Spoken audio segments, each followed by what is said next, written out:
everybody, a very warm welcome to all of you।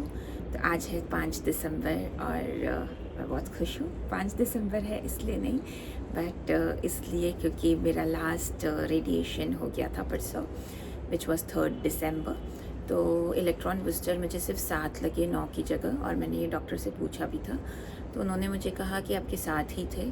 तो पता नहीं कहीं कुछ कन्फ्यूजन रहा होगा, तो बट मेरे लिए काफ़ी अच्छा है कि चलो साथ ही थे, ठीक है। तो परसों का दिन थोड़ा हेक्टिक था। सुबह 10:30 बजे निकली थी घर से, और घर आते आते अराउंड 4 साढ़े 4 बज गए थे, 4:30 बज ही गए थे। तो बहुत हेक्टिक हो गया था। तो क्योंकि उस दिन डॉक्टर से मिलना था, मेन डॉक्टर से, और बहुत ही एक्सट्रीम वेटिंग टाइम था, तो उससे बहुत परेशानी हो गई थी मुझे। तो तबीयत भी थोड़ी डाउन सी हो गई थी, बिकॉज़ मैं इतना कुछ खाने पीने का ले नहीं गई थी साथ में, और बाहर का कुछ मैं खाती नहीं हूँ, तो इस वजह से थोड़ी सी दिक्कत हो गई थी। मेरे पास सिर्फ स्नैक्स में मखाने और एक और क्या चीज़ थी, बिस्किट्स थे, तो फिर वो ही मैंने ना खाए थे। तो इस वजह से थोड़ा सा प्रॉब्लम हुआ था। तो जाते ही थोड़ा सा वेट किया, अराउंड आधा घंटा, और फिर मेरा रेडिएशन का नंबर आ गया था। रेडिएशन में फिर उन्होंने मुझे एक फ़ीडबैक फॉर्म दिया था भरने के लिए, और बाकी नॉर्मल प्रोसीजर हो गया था रेडिएशन का। टेक्नोलॉजिस्ट को थैंक यू बोला, उन्होंने मुझे बोला आप ध्यान रखिएगा, और उनसे अच्छा हो गया था बॉन्डिंग। मतलब ऐसा ना कि जाओ और फिर रोज़ रोज़ कितने इतने 23 डेज़ लगातार उनसे मुलाकात, तो एक वो अच्छी कनेक्ट हो गई थी। तो वो भी यही कह रहे थे कि बस आप अपना ध्यान रखिएगा, और वही कह सकते हैं एक्चुअली, और इससे ज़्यादा कुछ नहीं। फिर स्टार्ट हुआ मेरा वेटिंग टाइम, तो डॉक्टर से मिलने के लिए, तो बार बार कि हाँ बस अभी आपसे ही मिलेंगे, अभी आपसे ही मिलेंगे, बट बहुत डिले कर दिया था। तो सबसे पहले मुझे वाइटल्स के लिए बुलाया गया। वाइटल्स लिए मेरे, तो बीपी और मेरा वेट मेजर किया गया। तो बीपी नॉर्मल ही रहता है अभी, 100 और 70, थोड़ा लो साइड रहता है, बट विच इज़ फाइन।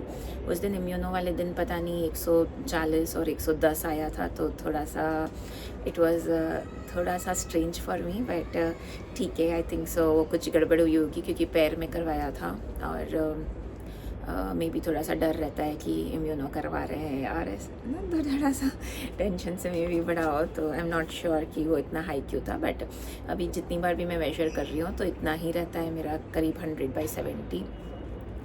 तो उसके बाद फिर से वेटिंग मेरी स्टार्ट हुई थी, और वेटिंग के बाद टीम डॉक्टर मिली। उन्होंने वापस फिर मेरा चेक किया, तो यहाँ पे उन्होंने ये पूरा पोर्शन चेक किया था। तो मैंने आपको बताया था उस दिन कि मेरे को यहाँ पे स्वेलिंग है, तो अभी भी आप देख सकते हैं पूरा सोलन है ये चीज़। तो उन्होंने बोला कि ठीक है, ये देखते हैं, और इसके अलावा कोई परेशानी, मतलब कि और कुछ भी नहीं है। नौशिया रहता है, थोड़ी वॉमिट्स हुई थी, उसके अलावा कुछ भी नहीं। तो बस फिर उन्होंने बोला कि अब आप वेट करिए, आपका मेन डॉक्टर से मिलवाएंगे थोड़ी देर में। फिर से वेटिंग टाइम स्टार्ट हुआ। फिर फाइनली आया नंबर, और करीब 1 बज गए थे, 1 डेढ़ बज गए थे। उनसे जब मुलाकात हुई, तो फिर उन्होंने जाते ही बोला कि, मैं जब अंदर रूम में गई उनके, तो उन्होंने बोला कि आपकी कंप्लीट हो गई है। मैंने कि yes ma'am, and I am very happy about it. तो मैम बोलती है कि हाँ, I can hear that in your voice कि आप कितने खुश हो। तो चलो, that's a good thing, and you look fit and fine. आपकी इतने कुछ मेजर वो आए भी नहीं साइड इफ़ेक्ट्स, तो विच इज़ फाइन। और मैंने उनको फिर बस मेरी स्वेलिंग के बारे में बताया था। तो उन्होंने मुझे बैठा के चेयर पे, और वो पीछे खड़े थे, और दोनों हाथों से इधर उन्होंने चेक किया। तो उनको लगा थोड़ा सा थ्रोम्बोसिस, थोड़ा सा डाउट हुआ। मतलब शी वाज वैसे तो sure, but then just to rule out thrombosis she asked me to get 1 ultrasound done. और उन्होंने ये लिम्फ नोड्स की स्वेलिंग के लिए तो बिल्कुल मना कर दिया था कि लिम्फोडेमा तो नहीं है, नोड्स में स्वेलिंग नहीं है, but just to rule out thrombosis एक बार अल्ट्रासाउंड करा लेते हैं। बाकी शी टोल्ड मी कि है ना, अभी क्योंकि रेडिएशन का इम्पैक्ट है बॉडी में, जो कि रहेगा 2-3 हफ्ते तक, तो she wanted me to take good care of myself, जैसा कि अभी मैं लेती हुई आई हूँ। तो सब खाने पीने का और सब कुछ वैसा ही होना चाहिए जैसा कि मैं अभी तक करती आई हूँ, तो वो मैं रखूँगी। और बस कुछ दिन की बात है, फिर जनवरी अभी से मैं भी मेरा रूटीन और थोड़ी फोकस्ड डाइट। अभी तो क्या मैं प्रोटीन कार्ब्स पे बहुत ज़्यादा फोकस कर रही हूँ और कुछ रॉ वगैरह नहीं खाती हूँ, तो अब मुझे ना एक क्रेविंग होने लग गई है रॉ खाने की, सैलड्स वगैरह। और अभी विंटर सीज़न है तो you know like I really enjoy eating those kind of salads and everything. तो आई स्टार्ट प्रोबेबली इन जनवरी, देखते हैं क्या रहता है। और बस बाकी फिर उन्होंने बोला कि आप ये अल्ट्रासाउंड करवा लो और चेक करवा लो। मेरी टीम डॉक्टर आ जाएगी जब आपका अल्ट्रासाउंड होगा, तो उनको बता देगी कि क्या एग्जैक्टली करना है। ठीक है, फिर अल्ट्रासाउंड के लिए भी उतना ही वेटिंग टाइम, मुझे 3:30 का अपॉइंटमेंट मिला और 2 बजे तक मैं फ्री हुई थी। मैं उधर गई अल्ट्रासाउंड डिपार्टमेंट में और वहाँ पर मैंने अपॉइंटमेंट पूछा और डॉक्टर की अवेलेबिलिटी पूछी कि टीम डॉक्टर होगी कि नहीं होगी रेडिएशन की। उनको कॉल किया तो बोले कि मैं आ जाऊँगी। तो फिर कंफर्म किया तो 3:30 का अपॉइंटमेंट और बीच में मेरे पास थे लगभग 1.5 घंटे। तो जाके फिर मैं वापस एक कैंटीन में बैठी और घर आके जाने का मतलब भी नहीं बनता था, बिकॉज़ जब तक आप घर पहुँचोगे वापस से आपका जाने का टाइम हो जाएगा। तो फिर बस वहीं पे ही बैठ के और टाइम पास किया। फिर आया अल्ट्रासाउंड का नंबर, तो उसमें थोड़ा सा मुश्किल था। मैंने पहली बार नेक का अल्ट्रासाउंड कराया था, थोड़ा डिफ़िकल्ट था। यहाँ पे मतलब इस तरफ आप लेट जाते हो, पिलो रहता है आपके बैक के ऊपर, नेक के उधर नहीं रहता है और आपकी नेक पूरी लटक रही होती है पिलो से नीचे, ऐसे रहता है। तो करीब 20 मिनट हो गए थे डॉक्टर को इधर इधर पूरा चेक करते हुए और मुझे बहुत अनईज़ी और अनकंफर्टेबल हो रहा था, चक्कर भी आ रहे थे।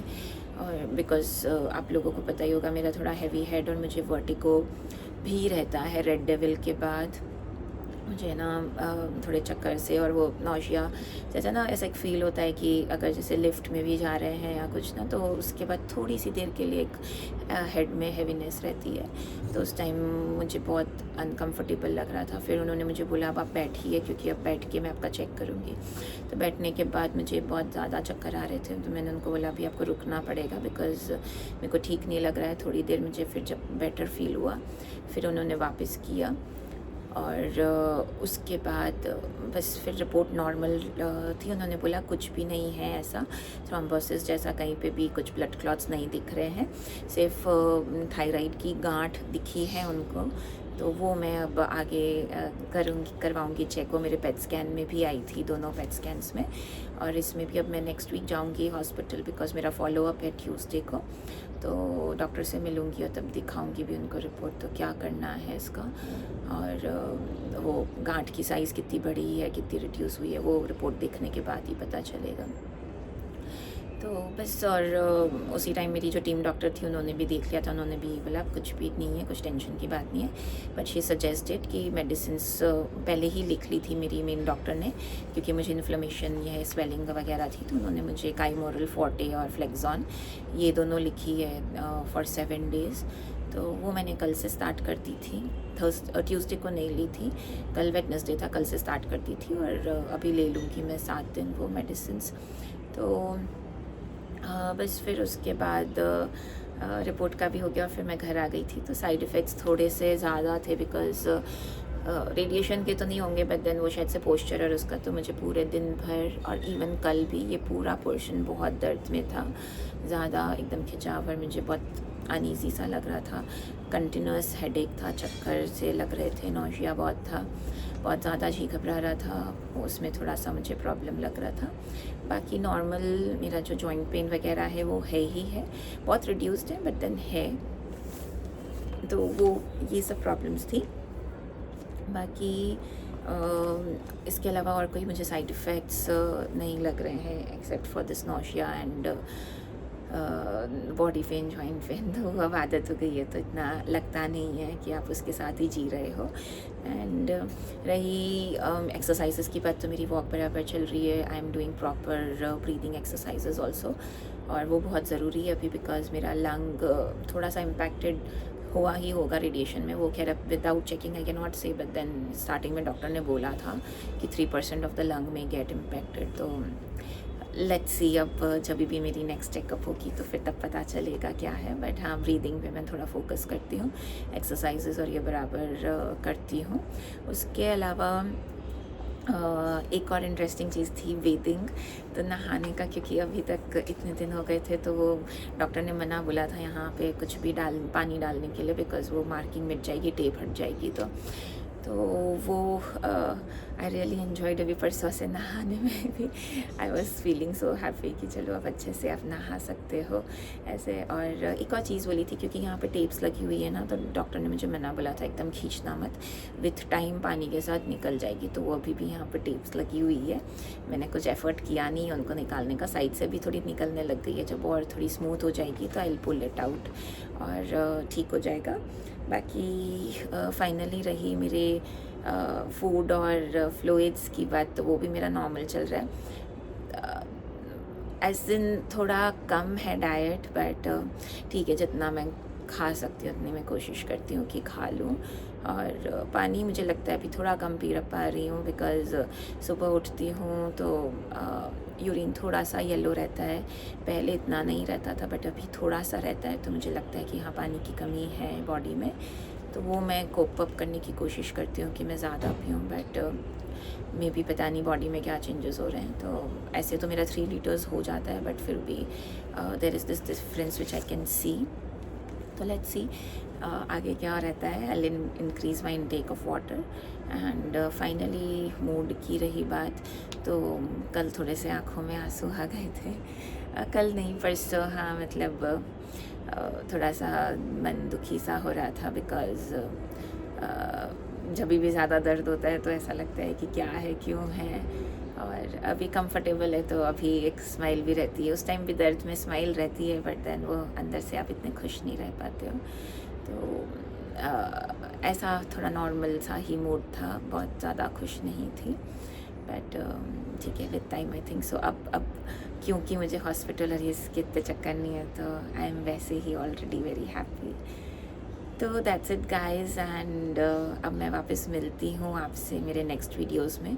मुझे कीमोथेरेपी के भी मेरे सारे वीडियोस बनाने हैं, मैंने मेरी जर्नल लिखी थी तो उनके पॉइंट्स निकाल के and I will come soon with my video. और तब तक के लिए bye bye, see you all, take care.